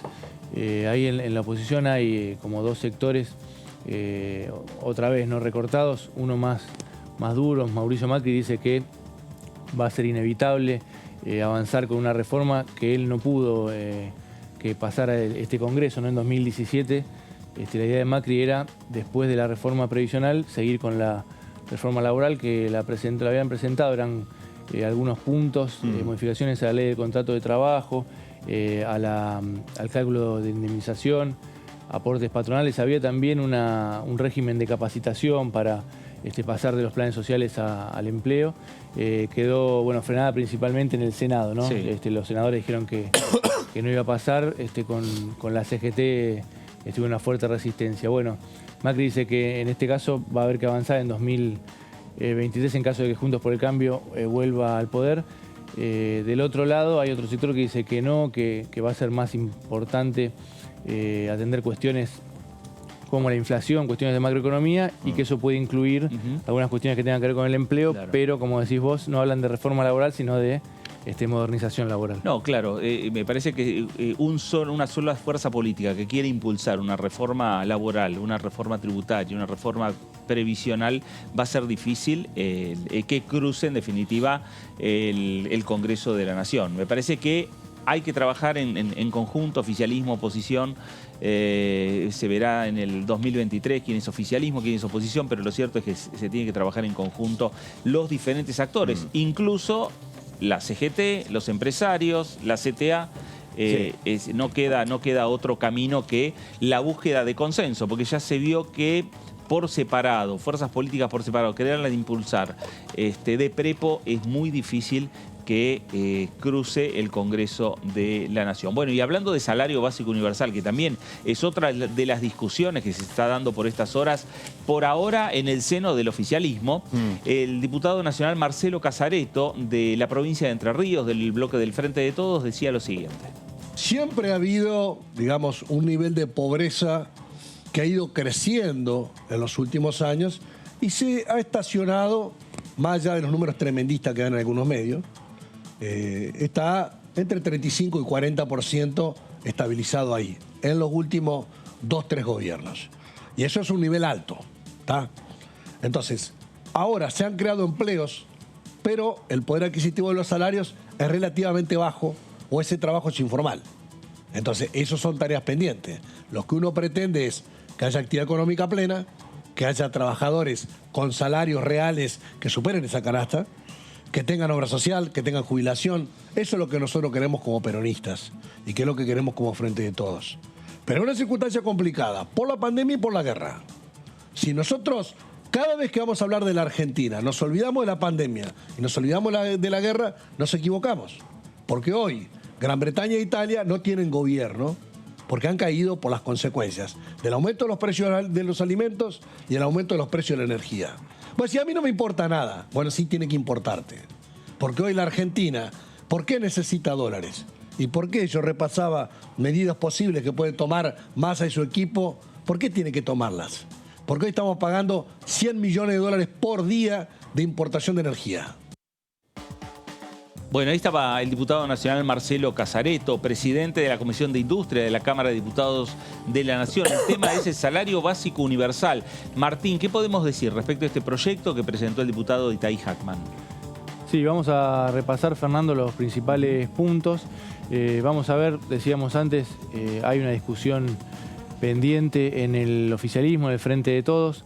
Cecilia Morón en su momento se pronunció a favor de esta iniciativa, pero bueno, también va a depender de los cálculos, lo vamos a ver en el transcurso de las placas, de los cálculos también del costo que tiene implementarla. Hay también diferentes alternativas en el oficialismo de empezar con las personas que están en la indigencia, que el alcance sea menor. Pero bueno, ahora repasemos el proyecto que es de la autoría de Itaí Hackman, del Frente de Todos. También lo firman Natalia Saracho, Federico Fagioli, Juan Carlos Alderete, Hugo Yasky, Pablo Carro, entre otros, principalmente los diputados que tienen extracción sindical o de las organizaciones sociales. Juan Grabois estuvo también impulsando este proyecto, ¿no? Se lo había pedido a Silvina Batakis, la anterior ministra de Economía. También cuando fue designado Sergio Massa, hizo mención a este tema. Es una prestación monetaria mensual no contributiva y de alcance nacional destinada a trabajadores y trabajadoras de bajos ingresos. Vamos a ver un poco el universo que contempla este proyecto. Son las personas que se encuentran desocupadas, las que se desempeñan en la economía informal, las que están inscritas en la categoría A del monotributo. Con los últimos cambios que se le hicieron, la actualización que hizo al monotributo, La categoría A quedó en 748.382 pesos por año. Esto da unos 62.000 pesos mensuales. Hasta ahí es el límite que fija este proyecto. También las que estén inscritas en el régimen de inclusión social y en la promoción del trabajo independiente. Vamos a ver en la próxima placa que hay algunas categorías más. Las que se encuentran trabajando en relación de dependencia con un ingreso bruto anual igual o inferior al de la categoría A del monotributo, a estos 748.000 pesos anuales que decíamos, a las que estén en el régimen de trabajo agrario y al personal de casas particulares. Todos estos ítems dan unos 7 millones de beneficiarios. Es un universo importante. Y ahí es un poco también la discusión que tiene el Frente de Todos, ¿no? Respecto a la imposibilidad hoy para el fisco de entregar un salario básico universal a los 7 millones de trabajadores en esta situación.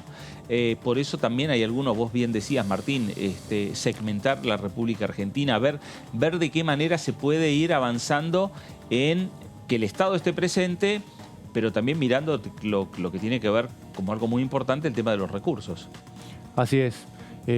Sí, algunos referentes del Frente de Todos plantean esto de arrancar por algunas provincias, algunas regiones del norte principalmente, o de las personas que están en situación de indigencia. Para este proyecto se calcula un costo fiscal anual de 2.1 del PBI. Después hay algunas estimaciones que lo bajan, porque ahora vamos a ver que podría absorber otros programas y también puede haber un retorno fiscal por el mayor consumo. Podemos estimar que toda esta asistencia se vuelca inmediatamente prácticamente al consumo. Eso vuelve en recaudación. Ahí calculan hasta un 0,9% del PBI, de 2,1 a 0,9, pero bueno, de todas maneras tiene un costo importante. El proyecto de Itaí Hackman también establece requisitos: ser argentino, nativo o naturalizado y residente con una residencia legal en el país no inferior a 2 años y tener entre 18 y 64 años y no percibir ingresos por prestaciones por desempleo, programa Progresar, Potenciar Trabajo y la tarjeta alimentar. No incluye asignación universal por hijo, es el único plan que puede coexistir. Puede mantenerse, ¿no? Claro. Con este salario básico universal. En el Senado le dicen ingreso, ¿no? También hay algunas diferencias ahí. También no lo perciben los que se encuentran trabajando en relación de dependencia. Y no, esta es la anterior, ¿no? Esto, no lo perciben los que tengan jubilaciones, pensiones o retiros de carácter contributivo o no contributivo, ya sean nacionales, provinciales o municipales, ¿sí? De los 3 poderes y de las 3 jurisdicciones. También los que tengan actividad laboral formal con ingresos superiores a los establecidos, a los que decíamos de la categoría A del monotributo. Y el salario básico universal, en este caso, lo fija con un monto igual al valor de la canasta básica alimentaria, de un adulto, informada por el INDEC, que al mes de julio es de 14.401. La verdad que es un ingreso básico. Así todo genera ese costo fiscal que hablábamos antes, pero es un ingreso muy básico de un poco más de 14.000 pesos. Vamos a la última. El 50%, un poco más de 7.000 pesos, establece el proyecto que perciben las personas que se encuentran inscritas en la categoría A del monotributo y deberá ser solicitado ante la ANSES, que es la autoridad de aplicación, que hará evaluaciones socioeconómicas y patrimoniales para corroborar la situación de real necesidad del individuo o de su grupo familiar. Esto hay que ver, depende de cuánto sea el universo. 7 millones de personas, uno puede pensar que es difícil que después se haga un control, pero bueno, el proyecto lo plantea, crea el registro, ¿no?, del Nacional del Salario Básico Universal, que va a estar integrado por representantes de la ANSES, que es la autoridad de aplicación, las universidades nacionales, representantes de este Congreso, las organizaciones gremiales del trabajo y de la economía popular. Y los beneficiarios van a tener que inscribirse para cumplir con el seguimiento de la contraprestación, que es la prestación son una serie de ítems y anualmente tienen que acreditar una. De estas que vamos a ver ahora, que son finalización de estudios primarios o secundarios, talleres de formación profesional y capacitación laboral. Esto es lo que hablábamos antes, lo que planteaba también David en el otro proyecto, que haya un paso de esta asistencia hacia la búsqueda de un empleo, ¿no? Talleres de orientación laboral para la búsqueda de empleo, o de orientación al trabajo independiente, talleres de profesionalización del trabajo doméstico o desarrollo de actividades sociocomunitarias. Y también crea, por último, el Consejo Nacional del Salario Básico Universal para también controlar la implementación. Bueno, Martín, este proyecto, importante lo que vos estás trayendo aquí a la mesa y que tiene que ver en definitiva con una discusión que se está dando puertas hacia adentro por ahora del bloque del Frente de Todos. En la Cámara de Diputados, este proyecto de ley de salario básico universal, pero en el Senado también. Juliana Di Tulio presentó un proyecto casi similar de ingreso básico universal. Lo cierto es que los diferentes sectores del oficialismo en diputados y en el Senado están con este tema también en la agenda en el Congreso de la Nación. Otra agenda que tiene que ver obviamente también con lo económico es la que marca el diputado Eber Pérez Plaza y que tiene que ver con la economía regional principalmente y el impulso que hay que darle a las mismas. Habló con Diputados Televisión de esta manera.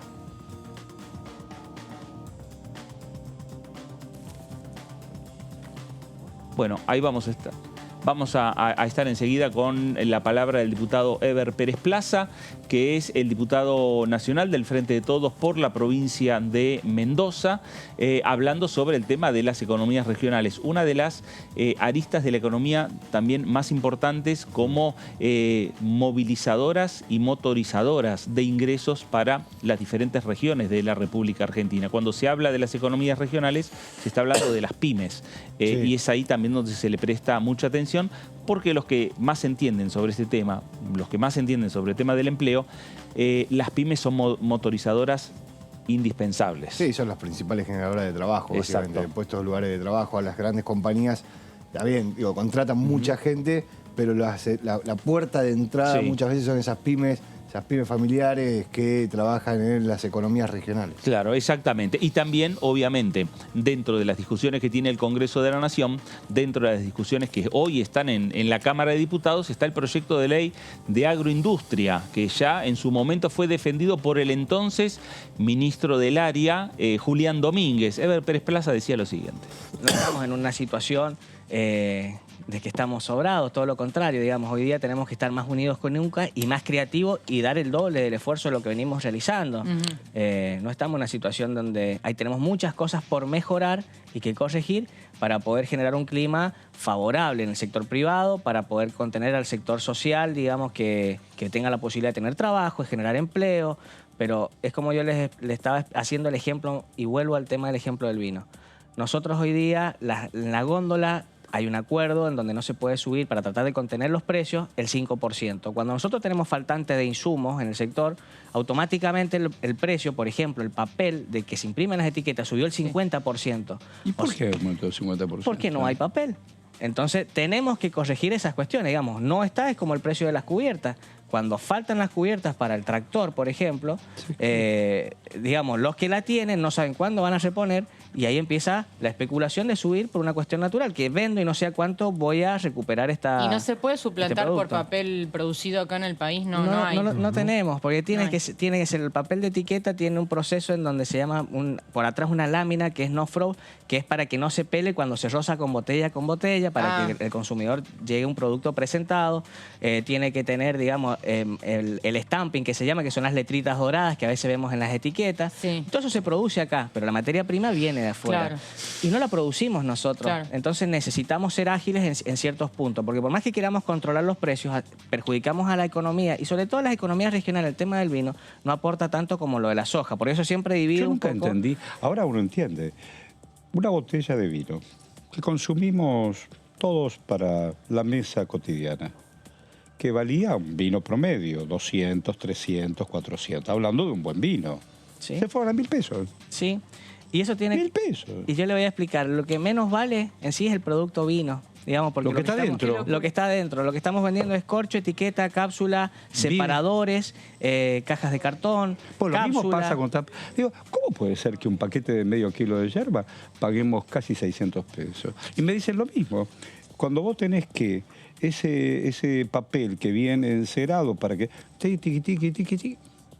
Bueno, son las cosas en donde nosotros podemos aportar y somos, no sé si buenos, pero la palabra es ¿Y que eso se nosotros resuelve sabemos con un ahí. superministerio? Esto se resuelve con gestiones políticas y que las personas que deciden, que toman las decisiones reales, escuchen y traten de ir resolviendo las situaciones. Claro. Yo tengo hoy día un aire de esperanza. En donde los que vayan a tomar decisiones saben que van a tener el acompañamiento de nosotros. No tan solo llevarles un problema, sino la alternativa de decirles, ¿Usted cree que creemos que esto puede ser que podemos resolver? Bueno, ahí estaba el diputado del Frente de Todos, Eber Pérez Plaza, diputado por la provincia de Mendoza. El tema de la situación de las economías, el tema de la situación económica, en definitiva, de la República Argentina, es el tema también de hoy que se discute en todas las mesas en nuestro país. Diputado Víctor Hugo, ¿cómo le va? ¿Cómo anda? Un gusto de estar acá compartiendo en el piso con ustedes. Bueno, y la preocupación por la economía, ¿eh? Sí, la verdad que estamos en una situación crítica de la Argentina.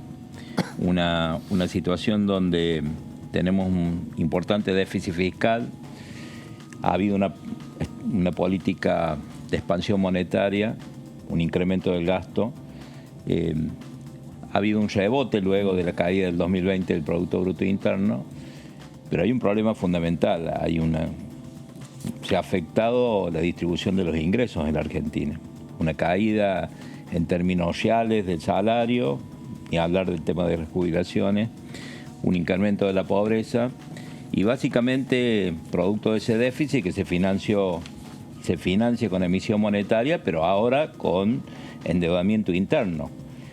El problema que tenía este gobierno de sostenibilidad de la deuda externa y que logró solucionarlo a través de la reprogramación de todos los bonos con legislación extranjera y también lo hizo con los títulos emitidos en ese momento de legislación nacional. Pero hoy el endeudamiento que tiene el país, producto de financiar ese déficit, también hay un problema grave en la sostenibilidad de la deuda interna.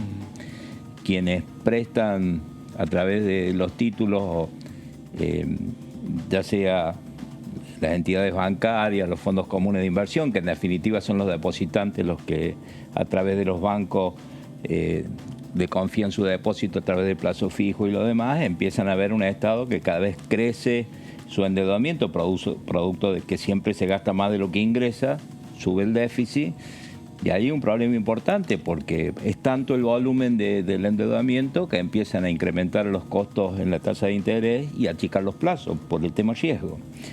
Estamos en una situación complicada. Realmente uno que más o menos analiza el tema económico, vemos que el hecho de no haber tenido un programa de gobierno, un plan de gobierno, llegamos a una situación que, no digo límite, pero sí una situación complicada con un efecto social complicado en la sociedad argentina. Ahora, Víctor Hugo, es una complicación para el oficialismo, obviamente, más allá de que hoy esté asumiendo Massa, con las expectativas que se pueden generar, pero también es una preocupación y un tema y un desafío también para la oposición. Mire, yo cuando hablo en estos términos no lo hablo de la situación en general y no de la posición política de los cuales estamos, ¿no? Claramente es una situación crítica que nos afecta a todos los argentinos, nos duele a todos los argentinos, oficialismo y oposición, el nivel de pobreza que tenemos, la pérdida del poder adquisitivo, la situación económica en general. Lo que sí hay una situación distinta. Nosotros como oposición planteamos y venimos planteando desde nuestro rol opositor en el Congreso de la Nación que esta situación se iba a dar, pero no gobernamos. Quienes gobiernan es el oficialismo. ¿Qué expectativa tiene, diputado, para los anuncios de esta tarde de Sergio Massa? ¿Qué margen cree que tiene para revertir este panorama, para generar mayor confianza, un cambio de situación económica? Mire, yo tengo un respeto especial por Massa en lo personal, ¿no? Yo creo que Argentina no pasa la solución por una persona, pasa por la solución por un programa de gobierno que hasta hoy no lo hemos tenido. Entonces, seguramente hoy estará anunciando algún programa de gobierno que cambie el rumbo que hemos tenido en estos 32 meses y que empiece a revertir algunas situaciones que se han complicado. La pobreza creció en la Argentina, el endeudamiento creció en la Argentina. La inflación, estamos batiendo récord. Las consultoras, el Banco Central está hablando de una inflación de este mes de el mes pasado de 7 a 8 y proyecta a agosto un índice de inflación mayor. Eso significa más pobreza, más pérdida del poder adquisitivo. Digo, va a depender mucho de la decisión política y de la fortaleza política dentro del partido oficialista que empiece a hacer pensar que el déficit fiscal es una fuente de incremento de la inflación, de incremento de la pobreza, y tiene que tener un plan que incentive la producción, que no se ataque con el gran costo fiscal que ha dado este gobierno, porque ha incrementado los costos fiscales, ha perdido competitividad, y escuchaba recién la nota de algunos insumos que son necesarios para la producción y que no hay, porque no hay dólares. Y justamente no hay dólares porque no exportamos. Y no exportamos porque no somos competitivos, porque tenemos un costo fiscal alto y un tipo de cambio atrasado con respecto a la inflación, producto que se lo ha utilizado para contener la inflación producto de la gran emisión. Digo, en ese contexto estamos y necesitamos un programa de gobierno. Ojalá que Massa tenga la visión y la fortaleza necesaria para tener un plan que genere un cambio de rumbo y empiece a recuperar la certeza y las expectativas positivas que necesita la Argentina. Pero básicamente hay un problema en la Argentina que más allá de lo económico es un problema político. La debilidad institucional del gobierno nacional, concretamente del presidente, también hace que cualquier medida económica, si no tiene el respaldo político del oficialismo, claramente no van a tener efecto. Respecto de esto, y entendiendo lo que decía de Massa y de lo que se dijo ayer en el recinto, ¿usted cree que en esta nueva gestión de la economía Massa va a mandar algún paquete al Congreso de la Nación? ¿Y qué cree que debería ser la actitud desde Juntos por el Cambio? Primero hay que escucharlo cuál es la posición, si va a mandar, cómo va a ser el presupuesto. Bueno, el primer desafío es el presupuesto que viene, el presupuesto nacional. Falta un mes y medio, sí. ¿Cómo? Falta un mes y medio. Y falta un mes. Tendría que estar presentándolo ahora. 15 de septiembre. Por eso. Sí, un mes. Sí, un mes. Un mes y días. Un mes. Asume ahora, por lo tanto, tiene un mes para hacerlo, tiene un mes para mostrar si hay un programa de gobierno o no. Claramente, mucho del oficialismo criticó que la oposición no acompañó el presupuesto del año pasado. Claramente el presupuesto quedó totalmente desactualizado, con una inflación como la preveía, una estructura de gasto que ni siquiera contemplaba el acuerdo con el fondo. Bueno, nos terminó lamentablemente de darle razón. Ahora, seguramente en el presupuesto va a tener la oportunidad de plantear un programa de gobierno y ahí evaluaremos. No puedo emitir una opinión antes de conocer cuáles van a ser las distintas propuestas que está haciendo. También es cierto, nosotros lo hemos dicho, incremento de impuestos no está la sociedad argentina en condiciones de soportar mayores incrementos de impuestos, ni los sectores productivos, pero básicamente la sociedad en su conjunto, porque también hay que decirlo, incremento en las grandes empresas tienen la posibilidad de ser formadoras de precios y eso te traslada al precio. Claro. Entonces digo, tenemos que pensar en un Estado con un programa de gobierno que apunte a una eficiencia del gasto, pero que también piense en la producción, piense en generar competitividad, que es lo que yo le decía que hoy no tenemos en la Argentina. Víctor Hugo, para el radicalismo o para Juntos por el Cambio, ¿cuál es la agenda de este segundo semestre? No, nuestra agenda es primero cumplir nuestro rol de fortalecer el tema institucional desde el Congreso, en el sentido de dar el amparo necesario como oposición para acompañar todos aquellos proyectos que creemos que son buenos para el país, pero también poner un freno en aquellos que consideramos que no son buenos para la Argentina desde el punto de vista de debilitamiento de la seguridad jurídica, cuando vienen proyectos que se generan discusiones en ese tema, y también cuando hay proyectos que incrementan impuestos o incrementan gastos de manera que la Argentina hoy no está en condiciones de soportarlo. Diputado, le consulto por el proyecto de moratoria provisional, el plan de pagos que se aprobó en el Senado. ¿Ya definieron la posición en Juntos por el Cambio? Porque en el Senado hubo diferentes posiciones en el momento de votar y acá en un momento se habían trasladado esa discusión. Mire, la discusión del sistema previsional argentino es mucho más profundo. Hoy un jubilado, la mínima debe estar en 36.500 pesos, más o menos. Más o menos, sí, 36.400, 36.600 pesos. Esa es una discusión que hay que dar. Más allá de la moratoria previsional, la pérdida de poder adquisitivo que han tenido, las jubilaciones mínimas, porque convengamos que esos 36.000 van a ser lo que van a cobrar nuestros jubilados en junio, julio y agosto. Recién el aumento es en septiembre. Por lo tanto, estamos hablando de una inflación que claramente ha superado esos montos. Por lo tanto, la discusión del sistema previsional es ver cómo podemos lograr recuperar el poder adquisitivo de los jubilados. Y eso se logra a través de una reactivación del aparato productivo, generar leyes que permitan un incremento de los recursos a través del crecimiento de la actividad económica y no a través de incrementar impuestos. Entonces, primero tenemos que solucionar eso para ir discutiendo nuevas incorporaciones.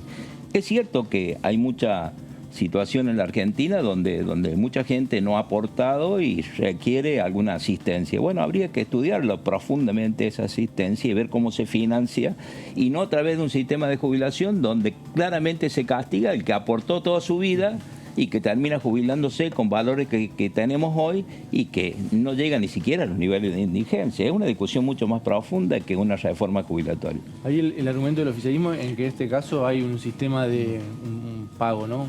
Un plan de pagos, a diferencia, por ejemplo, de la pensión del adulto mayor. Pero no hay un argumento para decir cómo puede ser que un jubilado o nos explique vive con 36.000 pesos. Claramente es y un jubilado que aportó toda su vida. El sistema previsional viene de gobierno, no solamente de este gobierno, viene de hace mucho tiempo, pero se ha profundizado en un momento de crisis inflacionario como tenemos hoy, el impacto es mucho mayor, justamente donde hay una actualización cada 3 meses y donde tampoco no se actualiza por inflación, como venía el proyecto o la ley anterior. Entonces está basada en recaudación, en índice de variación salarial, y el índice de variación salarial está perdiendo poder adquisitivo. Digo, es un tema que requiere un análisis más profundo. Cuidar las cuentas públicas, pero también cuidar a aquel que aportó toda su vida. Me parece que es un análisis, insisto, mucho más profundo que una opinión sobre una reforma o sobre una nueva moratoria previsional.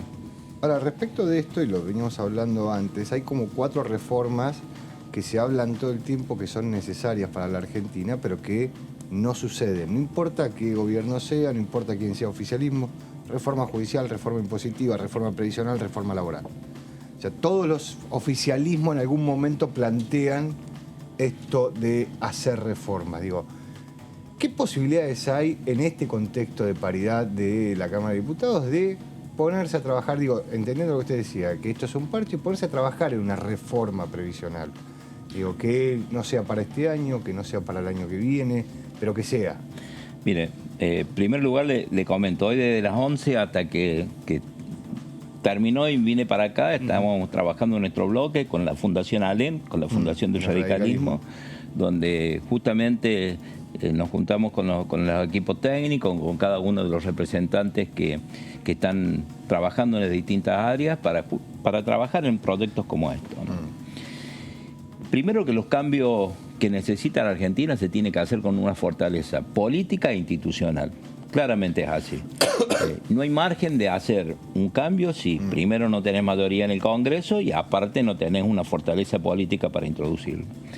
Desde el punto de vista laboral, las relaciones laborales han cambiado sideralmente con respecto a donde se originaron los proyectos o la antigüedad que tienen los proyectos actuales de leyes laborales vigentes. Es necesaria una modernización. Esa modernización tiene que ser pensada en no quitar derechos a los trabajadores, pero contemplar las nuevas realidades de las relaciones laborales actuales. Para eso se requiere fortaleza política y mayorías en el Congreso. Sí. La fortaleza política, no estoy hablando de los números del Congreso, estoy hablando que los actores de las relaciones laborales tienen que entender que esa nueva reforma no viene a quitar derechos, sino a generar una vía y una herramienta de crecimiento de puestos de trabajo. El tema de la estabilidad macroeconómica es fundamental. Ustedes podemos hacer todas las reformas laborales que se nos ocurra y que genere consensos. Pero si no hay estabilidad macroeconómica, si no logramos contener la inflación, si no tenemos un programa que contribuye a una Argentina competitiva, no hay posibilidad de inversión. Y sobre todo un programa de gobierno que genere certeza y previsibilidad. La mano de obra y la generación de trabajo viene a través de la inversión, eso está claro.